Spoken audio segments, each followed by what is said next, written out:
Good morning. Off to work. Just noticed my clock is wrong on my screen. It's not 7:23, it should be 6 o'clock still.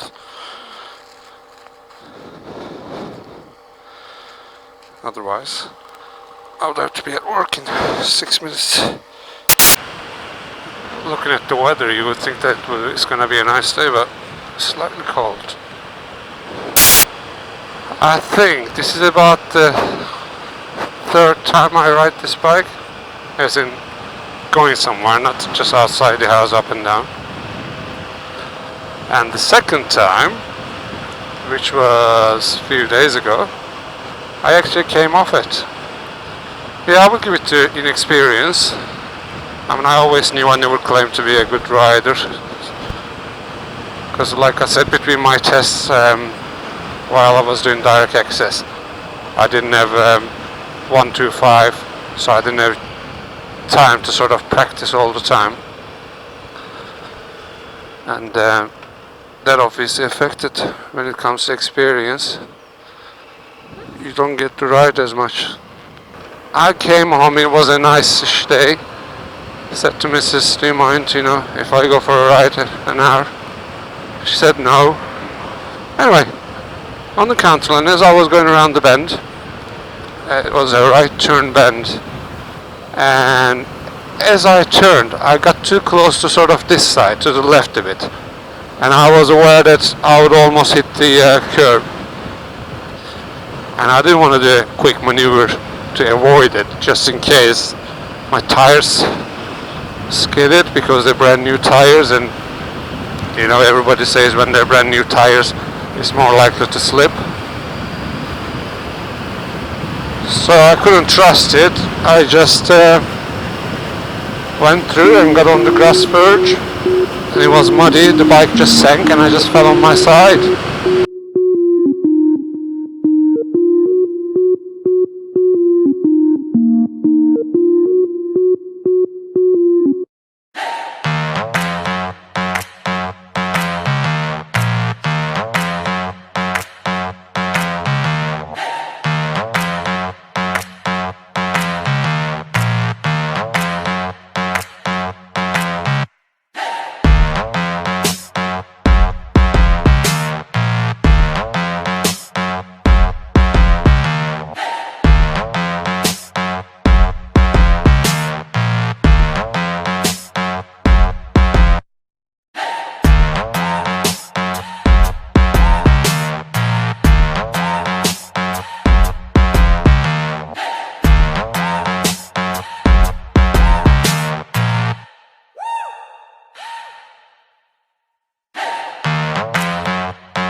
It wasn't a nice experience.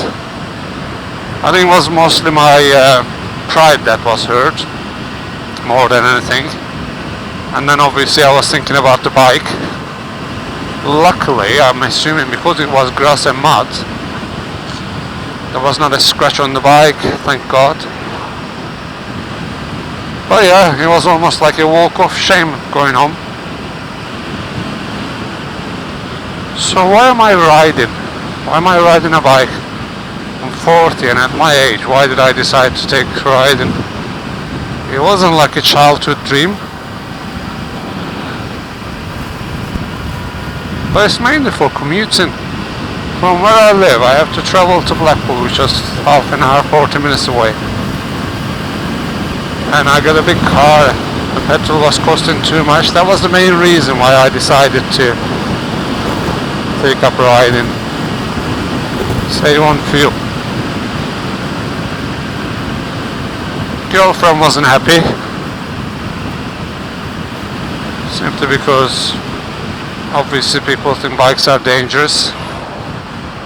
I suppose dangerous in a sense that you don't have as much protection around you like being in a car. And I agree with that. You can't argue that. You don't have a metal shell around you to protect you, no airbags, nothing. You're less visible on the road to other drivers or even pedestrians sometimes, really.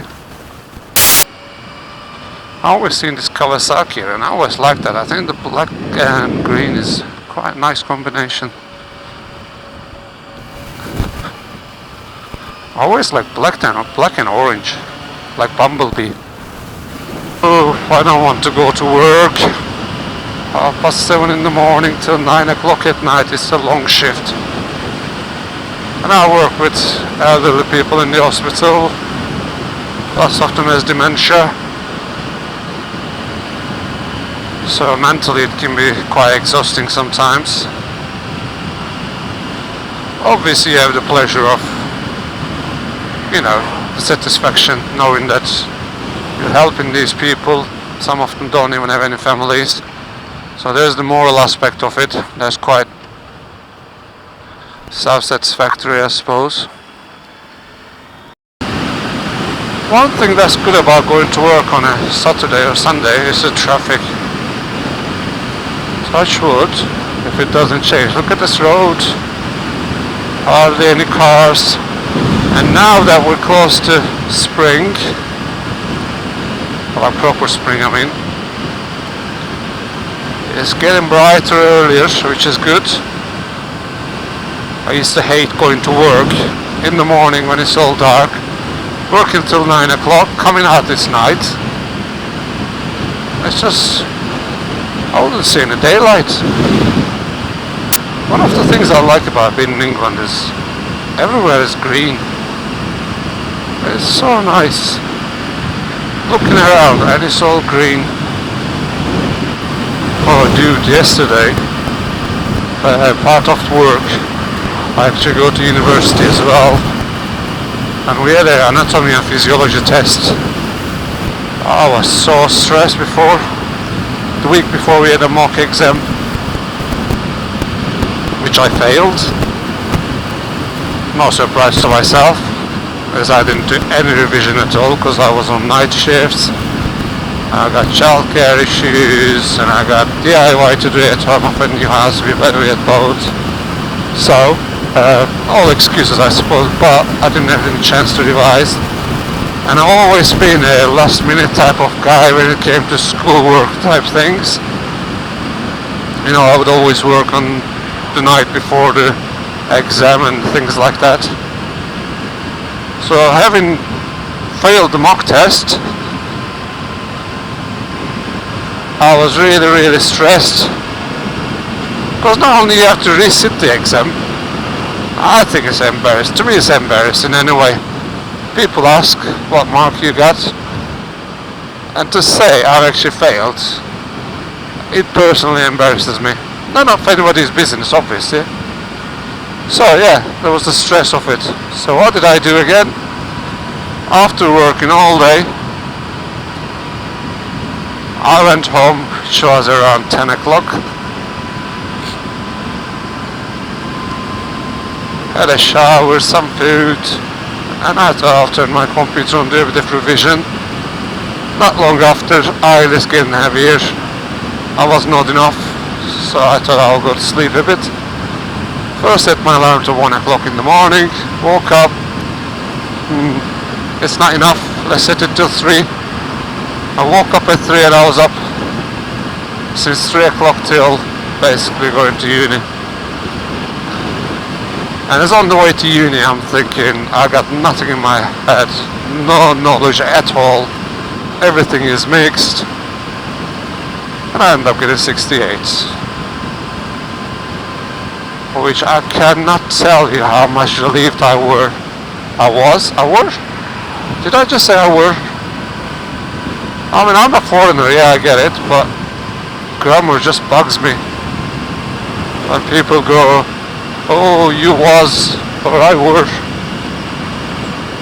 It is I was, and you were. Let's learn the language, use it correctly, as much as we can. I mean, people like myself got an excuse of being a foreigner, so it's the second language to myself. But if you're born and bred here, you should know this, come on. You don't have to speak like punks. You're not gangsters, you're not rappers. I finally managed to sort my camera out and found a microphone that goes with it. The microphone was only cheap, nothing fancy. Probably 2-3 pounds of eBay. Camera, again the same, it's not a GoPro. I'm not a daily vlogger, I'm not a... what's the word I'm looking for? I'm not someone who goes on adventures so often that I need a GoPro. So I bought one of these cameras. They're like GoPro lookalikes, I would call them. You go on eBay and put action cam, 4K cam, whatever. You see nothing but these little cameras, which are all obviously fake, as in they're not GoPros, but they look like it. But for me it does the trick, so why not use it? I know you get what you paid for.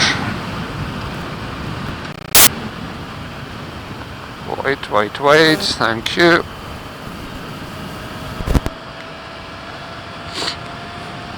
Look at all this shit on the road. Let's see what this baby can do. 70 miles an hour. 75. So it's 75. The wind is quite hard on your chest. 80 miles an hour. Yes. Anyway, let's not push it. It was only last week I came off my bike. Don't be stupid.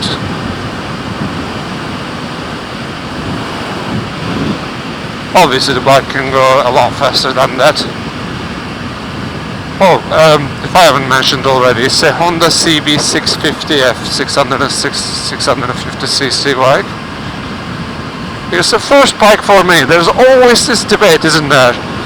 Whether I watch it on Turkish vlogs or English vlogs.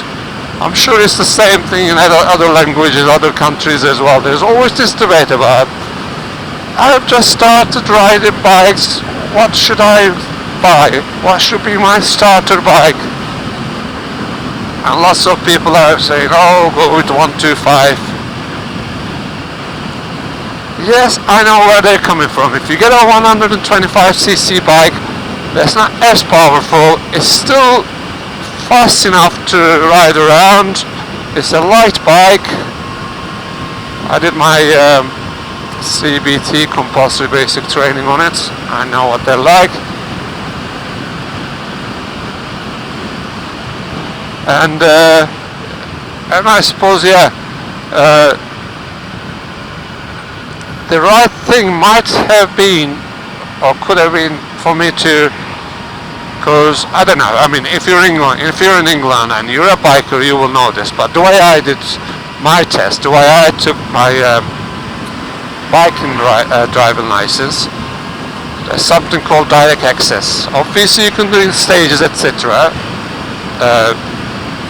But for people over certain age, like myself, who is 40, you have to do your CBT, you have to do your compulsory training anyway, which is not a really exam, which is a day's training.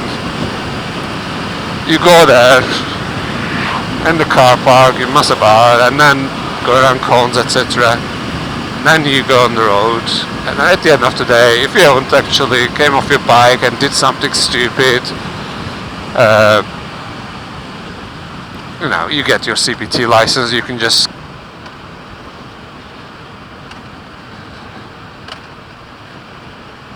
get out there and basically ride a 125cc bike, as long as you put L plates, as long as you don't go on motorways.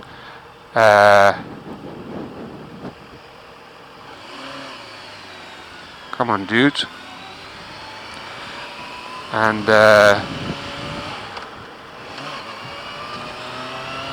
yeah, as long as you don't carry passengers, things like this. So after that, you have to do a mode 1, which is all off-road riding on a car park. You do all the slow maneuvers, you know, doing a slalom around cones, hazard avoidance, where you have to do a sudden maneuver. When you get this cone, you can't hit the cone. U-turn, things like that. Anyway, and then, having passed that, you can then go to doing your mod 2, which is riding on the road. You got an instructor, you got a microphone in your helmet. Well, not necessarily a microphone, you're not talking, you got a earphone where you have to listen to this instructor telling you turn left, turn right, stop, etc. And then, if you pass that day, you're a biker. Well, you know, I am, but what's he doing? Anyway, yeah, I was a bit nervous, especially with the off-road one, the mode 1. Because most of people, obviously it's up to a debate, you can argue whether it's right or wrong. But yeah, lots of people say mode 1, the off-road one, is harder because you're on a heavier bike. If you've been riding around the 125 all the time with your CBT license, and jumping on a 500, 600cc bike, and obviously, what are you doing?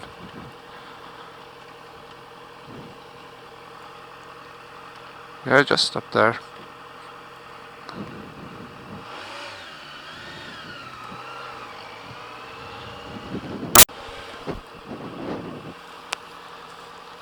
No, there's nobody there. If you're gonna ride there, freaking don't be on the road.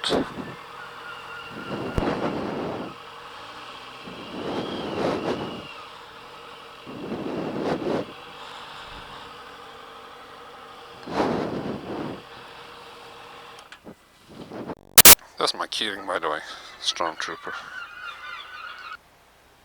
It was on my left hand side, so it was actually left side of the bike, but as you can see, there's a scratch. I don't know. This is all just dirt. So there's nothing. I think I was quite lucky. Bye bye.